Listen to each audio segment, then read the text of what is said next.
వార్షికోత్సవం సందర్భంగా Meenakshi test tube baby centre Guntur నందు ఐవీఎఫ్ ట్రీట్మెంట్ పై 40% రాయితీ. నమస్తే, welcome back to Suman TV. Present మనతో పాటు ఉన్నారు సీనియర్ ఐపీఎస్ ఆఫీసర్ రెడ్డన్న గారు. నమస్తే సార్. నమస్కారం అండి. సార్, రాష్ట్ర వ్యాప్తంగా సంచలన రేకెత్తించిన షాబాద్ నరహంతకుడు రాజ్ కుమార్ ఆరుగురిని ఒకే రోజు, అంటే తన సొంత భార్యని, పిల్లల్ని, యాక్చువల్గా అయితే పోక్సో కేసు మీద వెళ్ళిన అతను అసలు బెయిల్ తీసుకుని బయటికి ఎలా వచ్చాడు, మరి పోలీసులు ఇతను సహకరించారని చెప్పుకొని వార్తలు వస్తున్నాయి, ఇంకా దొరకలేదనే వార్తలు కూడా వస్తున్నాయి. ఇంత టైం ఎందుకు పడుతుంది? ఒక్కరోజులో ఆరుగురిని చంపినటువంటి వ్యక్తిని ఇంతసేపు పట్టుకోలేకుండా ఉన్నారా పోలీసులు అనేది కొన్ని క్వశ్చన్స్ కూడా ఉన్నాయి సార్. అంటే ఒకసారి ఏం జరిగింది, ఏంటి, ఇంకా దొరకలేదు అని అంటే మీరేమనుకుంటున్నారు? అది దొరకలేదనేది పక్కకి పెడితే తర్వాత చర్చిస్తాం దాని గురించి. అతి ముఖ్యంగా ఇప్పుడు మనం ఈ దేవాగలగూడ షాద్నగర్ మండలం ఈ రాజ్ కుమార్ అనే వ్యక్తి ఒక 29 ఇయర్స్. వీడు ఆ డ్రైవరు, కొంచెం ఆస్తులు ఉన్నవాళ్ళు, ఆస్తులు అంటే కొన్ని ల్యాండెడ్ ప్రాపర్టీ ఉన్నాయి.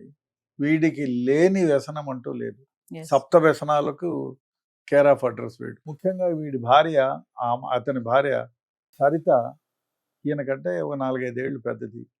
ఈ అమ్మాయిని వాళ్ళ కులం వీళ్ళ కులం వేరే అయినా 2 సంవత్సరాలు వేటాడి ప్రేమించి వాళ్ళ తల్లిదండ్రులను ఒప్పించి ఈ అమ్మాయిని లవ్ మ్యారేజ్ చేసుకున్నాడు. లవ్ మ్యారేజ్ చేసుకొని ఊర్లో నుంచి వచ్చి ఇక్కడ కాపురం పెట్టి ట్యాక్సీ, సొంత కారు కొనుక్కొని ట్యాక్సీ నడుపుకొని జీవనం గడుపుతున్నాడు. వీడికి తాగుడు, జూదము, ఇంకో అతి ముఖ్యంగా వీడు ఈ ఆన్లైన్ గేమింగ్లో దాదాపు బెట్టింగ్ యాప్స్లో దాదాపు 2-2.5 కోట్ల వరకు అప్పులు చేస్తే కొన్ని ల్యాండ్స్ అమ్మి వాళ్ళ తండ్రి తీర్చేసినాడు అని వినపడుతుంది.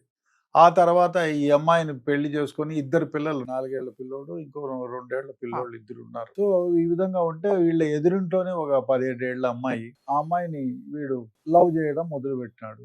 ఆ అమ్మాయిని ఇన్సిస్ట్ చేయడం, నాకు ఫోన్ చేయి, నాతో మాట్లాడు, నేను ఇన్సిస్ట్ చేయడం మొదలు పెడితే ఆ అమ్మాయి కొంచెం అమ్మాయి ఈయనకి రెస్పాండ్ ఇవ్వలేదు. తర్వాత ఎన్నెన్నో చేశాడు. ఈ అమ్మాయిని వెంటబడడం చూస్తే ఈ అమ్మాయిని కాలేజీకి పోయేది, శంషాబాద్కి పోయేది మాన్పించి ఇంట్లోనే పెట్టి చదువుకోమని. పోయిన నెల మేలో 16వ తేదీ లాస్ట్ ఎగ్జామ్ ఏమో, ఎగ్జామ్కి పోయేటప్పుడు వీడు ఏం చేశాడు, ఇంటి ముందర సీసీ కెమెరా పెట్టినాడు. ఆ కెమెరా యొక్క ఫుటేజెస్ అన్నీ వీడి మొబైల్లో చెక్ చేసుకునేది. ఆ అమ్మాయి ఎక్కడికైనా బయటికి పోతే ఆ అమ్మాయిని ఫాలో అయ్యి ఆ విధంగా చేసినాడు. మొన్న మే 16th రోజు ఈ అమ్మాయి కాలేజీకి ఎగ్జామ్ రాసి వస్తూ ఉంటే ఆ గేట్ దగ్గరనే, కాలేజ్ గేట్ దగ్గరనే వీడు అమ్మాయి చేయి పట్టుకోవడం, లాగి బలవంతం చేయకపోతే పక్కనే తల్లి ఉండి, లక్ష్మి తల్లి అడ్డపడి ఏది వచ్చేసి వాడి నుంచి రక్షించుకొని తన కూతుర్ని తీసుకొని వచ్చింది. అప్పుడే పోలీస్ స్టేషన్లో కంప్లైంట్ ఇచ్చింది పోక్సో యాక్ట్ కింద. పోలీసులు ఎస్ఐ రవీనో ఎవరో ఎఫ్ఐఆర్ కట్టినాడు. ఎఫ్ఐఆర్ కట్టిన తర్వాత వీడిని అరెస్ట్ చేయాల్సింది. ఇప్పుడు ఏమిటంటే అన్ని సెక్షన్ల కింద ఎఫ్ఐఆర్ కట్టలేదు. ఏదో 7 ఇయర్స్ అంటే మామూలుగా 7 ఇయర్స్ ఉంటే ఇట్ ఇస్ బెయిలబుల్ అని వాడిని అరెస్ట్ చేయలేదు.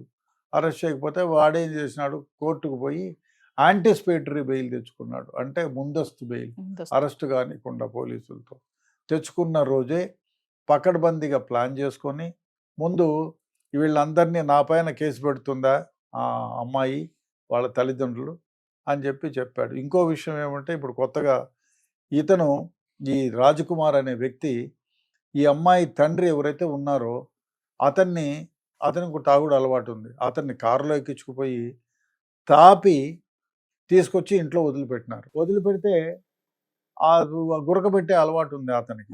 ఏమి గురక రాలేదని చెప్పి చెక్ చేస్తే తల్లి ఈయన అపస్మారక స్థితిలో ఉంటే ఈయన వాడే అదే కారులో, అదే ఈ రాజకుమారే ఆ కారులో తీసుకుపోయి ఎక్కడో హాస్పిటల్ తీసుకొస్తే బ్రాడ్ డెడ్ అని చెప్పినారు. ఇప్పుడు వీడేం చేసినాడు, ఈ చనిపోయేసిన తర్వాత ఈ అమ్మాయిని చంపిన దగ్గర 6 మంది చంపినాడు, 7 రాళ్ళు పేర్చినాడు. అంటే ఇప్పుడు అర్థమయ్యేది ఏమంటే 7 మందిని చంపినాను అని. అంటే ఇంకో మాట కూడా చెప్పాడు, ఈ అమ్మాయిని మీ నాన్నను చంపినట్టే నిన్ను చంపుతాను అని. సో అదే మాట అన్నాడు.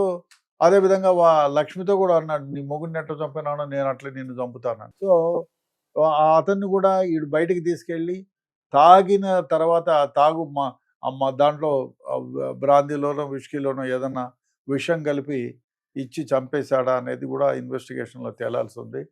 ఇవన్నీ జరగంగా ఈ అమ్మాయిని బలవంతం చేశారు. పోక్సో యాక్ట్లో కోర్టులో ముందస్తు బెయిల్ వచ్చింది. బెయిల్ వచ్చిన తరే వీడు అక్కడ షాద్నగర్లోనో మరి శంషాబాద్లోనో ఎక్కడో కత్తి కొనుక్కొని వచ్చాడు. కత్తి కొనుక్కొని ముందుగా ప్రిపేర్డ్, ఎట్లా పోవాలా, ఏం చేయాలా, అందరూ నిద్రపోయిన తర్వాత ముందర నుంచి అయితే గొడవ అవుతుందని ఇంటి వెనకాల నుంచి వచ్చి ఏం చేస్తారు, తలుపు తట్టాడు. తలుపు తట్టితే ఈ అమ్మాయి తలుపు తీసింది. ఆ అమ్మాయిని పక్కకి నెట్టుకొని పోయి వాళ్ళ అమ్మని ఫస్ట్ గొంతు కోసాడు. అందరినీ గొంతే కోసాడు. గొంతు కోస్తే ఆ ముసలామ అడ్డం వచ్చింది, రుక్కమ్మ అమ్మమ్మ.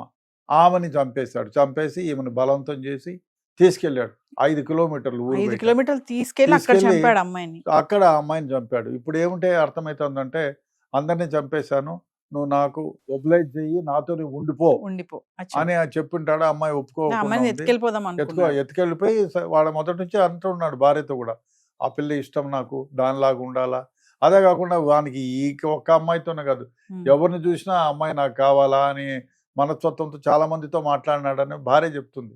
సో ఆ విధంగా వీడికి ఆ దురాలోచనలు కూడా ఉన్నాయి. ఎవరు అందంగా కనపడినా ఆ అమ్మాయితో సెక్షువల్గా రమించాలనేటువంటి కోరిక విపరీతంగా ఉంది. ఆ భార్యతో కూడా అన్నా, అంటే నువ్వేంది, ఆ పిల్ల చూడు ఎంత అందంగా ఉందో, నేను బుద్ధి లేకుండా చేసుకున్నాను, కొద్ది రోజులు ఆగుంటే దాన్ని చేసుకునేదాన్ని చాలాసార్లు భార్యని హింసించినాడు. సో ఈ కేసు అయిన తర్వాత భార్య కూడా నువ్వు ఇట్లాంటి దానికి పోయి అనవసరంగా ఇరుక్కుంటున్నావు అనేది తిట్టి ఉంటుంది. ఏ భార్య అనేది తిడుతుంది. అందువల్ల ఆమె పైన కూడా కక్ష పెంచుకున్నాడు. ఆమె తోడుకోడలు తోడుకోడలు కాదు, ఆమె భార్య వదిన చెప్పడం ఏమిటంటే, ఈమె చెప్పిందంట, వీడితో ఏగలేకుండా ఉన్నాను, వీడి అల్లరి ఎక్కువ ఉన్నాయి, లేని అప్పులు చేస్తున్నాడు, సంసారం చేయటం కంటే వ్యభిచారం ఎక్కువ చేస్తున్నాడు వీడు, కాబట్టి వీడి నుంచి నాకు విడాకులు తీసుకుంటే బాగుంటుందని చెప్పి ఆమె దగ్గర ఎక్స్ప్రెస్ చేసి, ఇంకో 2-3 నెలలు ఆగిన తర్వాత వీడు ఇలాగే ఉంటే డెఫినెట్గా వీడి నుంచి నేను విడాకులు తీసుకొని నా పిల్లలు తీసుకొని బ్రతికిపోతానని ఆమె చెప్పింది. సో అని చెప్తుంది ఈమె. అది నిజమే, ఎందుకంటే వీడి క్యారెక్టర్ అట్లాంటిది. ఆమెను లవ్ చేసి పెళ్లి చేసుకొని ఎదురింటి అమ్మాయిని నన్ను పెళ్లి చేసుకొని నిన్ను ఉంచుకుంటా, పెళ్లి చేసుకుంటానని చెప్పి ఆమె వెంట పడడం ఉంటే క్యారెక్టర్ లెస్ అని అర్థమైపోయింది. సో ఆ విధంగా ఈ అమ్మాయి ఒప్పుకోకపోతే ఆ అమ్మాయిని చంపేసి మళ్ళీ ఇంటికి వచ్చాడు. ఇంటికి వచ్చి భార్యను నిద్రలేపి ఆమెను చంపి 2 పిల్లల్ని చంపి వెళ్ళిపోయినాడు. వెళ్ళిపోతూ ఆ తండ్రికి ఫోన్ చేసినాడు. ఏమని, నేను ఇట్లా 6 మందిని చంపేశాను, సో నేను కూడా చచ్చిపోతున్నానని వెళ్ళిపోయినాడు. ఇప్పుడు ఇన్వెస్టిగేషన్లో తేలేది ఏమిటంటే, వీడు తిమ్మాపూర్ రైల్వే స్టేషన్ దగ్గర ఎక్కడో ట్రైన్ వస్తే దాని ఎదురుగుండా నిలబడినాడు. ఆ ఫుటేజెస్ వీడి కోసం రైల్వే స్టేషన్లో ఎక్కడైనా ఎక్కాడా అని పోలీసులు విచారిస్తుంటే వీడు ట్రైన్కి అడ్డంగా పోయి నిలబడుకున్నాడు. చచ్చిపోయేదానికి ధైర్యం చాలక పక్కకు వచ్చేసి వెళ్ళిపోయినాడు. అయితే వీడి కోసం పోలీసులు గాలిస్తున్నారు. ఇంకొకటి ఏమిటంటే, ప్రజలు అనుకునేది ఏమిటంటే, సరైన కేసు పెట్టి వీడిని ఇమీడియట్గా అరెస్ట్ చేసి ఉంటే డెఫినెట్గా ఈ ఘాతుకం జరిగేది కాదు. వీడిని సరిగా దండించలేకపోయినారు పోలీసులు అనేది ఒక ఇది. అదే కాకుండా 7 years లోపల ఉండే కేసే పెట్టినారు సెక్షన్స్ అనేది ఒక ఇది. అది ఇన్వెస్టిగేషన్లో తేలుతుంది. ఆల్రెడీ ఎస్ఐని ఇన్స్పెక్టర్ని ఇద్దరిని సస్పెండ్ చేశారు. దీంట్లో ఇంకొక వ్యవహారం ఏమంటే, ఎవరో సమ్ పొలిటికల్ లీడర్ ఇన్వాల్వ్ అయినాడు. అతని ద్వారా ఎస్ఐ 10,000 రూపాయలు స్వీకరించి ఈ తక్కువ సెక్షన్ల కేసు పెట్టాడు అనేది ఒక అభియోగం. డెఫినెట్గా అది కూడా ఇన్వెస్టిగేషన్లో తేలుతుంది. ఎందుకంటే ఈ అమ్మాయి ఇచ్చిన కంప్లైంట్లో కంటెంట్స్ ఏమిటి, ఆ కంటెంట్స్ నువ్వు కాకుండా వేరేది ఏదైనా ఎఫ్ఐఆర్లు సెక్షన్లు పెట్టినారు అనేది జరుగుతుంది. అదే అయితే పోలీసులపైన యాక్షన్ తీసుకోవాల్సిన అవసరం ఎంతైనా ఉంది. అదే కాకుండా ఇంకోటి ఏమిటంటే, మీరు అడిగారు వీడు దొరికాడా, దొరుకుతున్నాడా అని. జనరల్గా కొన్ని సమాచారాల్లో మనకి తిమ్మాపూర్ దగ్గర వీడు ఎక్కడో టిఫిన్ సెంటర్కి అడిగాడు, ఇక్కడ ఎక్కడైనా టిఫిన్ సెంటర్ ఉందా అని సుధాకర్ అనే వ్యక్తిని అడిగితే, అతను ఇది ఇక్కడ ఎక్కడా లేదు, తిమ్మాపూర్కి వెళ్ళమని చెప్పి డైరెక్షన్స్ ఇస్తే, అక్కడ వస్తున్న మోటార్ సైకిల్ నాపి, అన్న నేను టిఫిన్ తినాలి, నన్ను తీసుకెళ్ళిపో అంటే వాడు మోటార్ సైకిల్ ఎక్కి అప్పుడే ప్రయాణం అవుతుంటే ఎదురుగా ఒక కానిస్టేబుల్ వచ్చాడని వస్తే వీడిని గుర్తించి, రాజకుమార్ని గుర్తించి ఆ మూతికి అడ్డం పెట్టుకున్నాడు, వీడే అయి ఉంటాడని చెప్పి మోటార్ సైకిల్ అడ్డం పెడితే కింద పడిపోతే వాడిని ఒడిసి పట్టుకున్నాడు. ఈ పోలీసులకు అప్పచెప్పారని చెప్పి తెలుస్తుంది. బట్ అదే ఆ కేసులో వాళ్ళో వేరే కేసులో వాళ్ళో తెలియదు. బహుశా పోలీసులకు చిక్కితే వాళ్ళు ఏం చేస్తారంటే, జనరల్గా అంటే ఇదంతా బయటకు ఎంత గందరగోళమైంది కదా, చాలా సందర్భాల్లో ఇన్వెస్టిగేషన్ చేయనీరు ఇది తెలిస్తే. సో కాబట్టి పోలీసులు ఏమన్నా గుట్టు చప్పుడు కాకుండా వాడి నుంచి, అంటే ముందు వాళ్ళ నాన్నను చంపింది ఏ విధంగా, దానికి ఆధారాలు సేకరించడం, వీడి కత్తి ఎక్కడ కొన్నాడు, ఇవన్నీ కూడా ఉంటాయి.